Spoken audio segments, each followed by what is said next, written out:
Have you ever sat in a classroom overwhelmed, confused, or frustrated trying to learn a new technology?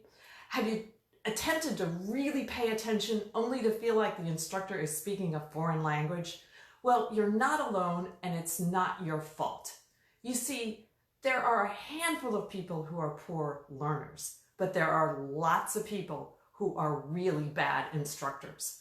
And I've seen a lot of companies hire technology instructors based on their technology expertise, not based on their ability to teach. And those are two completely different skills. So let me give you an example from my background. When I was in high school, I used to teach people how to swim.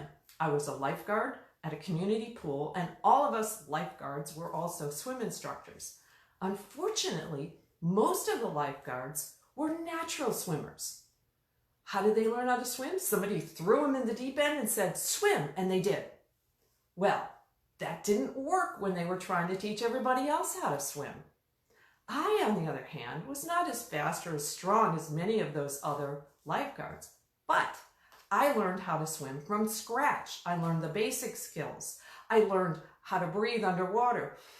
I learned how to float, and then I learned how to swim. And I was a much better instructor for it. So if you are suffering from a poor instructor, don't blame yourself. Don't get all frustrated. Recognize that you need the right instructor. And you can't count on your boss to always provide them. You may have to find them yourself.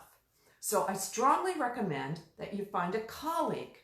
If you're an accountant, find an accountant.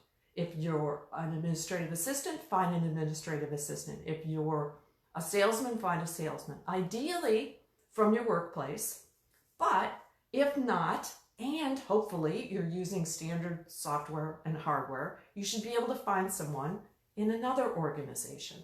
Befriend them and get them to show you what you need to know just to get your job done. Only that much. Don't try and learn everything about the hardware or software. Can't you feel your heart rate calming down just a little bit, knowing that you only have to learn a certain amount?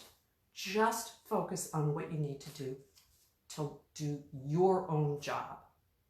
And keep your buddies on speed dial. Form a support group. It'll be much easier for you. So take it on. It's your job, it's your role, and don't expect everybody else to do it for you, or you'll be stuck with poor instructors. So I hope you find this tip helpful. If you'd like to learn other tips, please go to www.stoptechnophobia.com. Download my free report with some of the secrets for overcoming technophobia. Love to hear from you.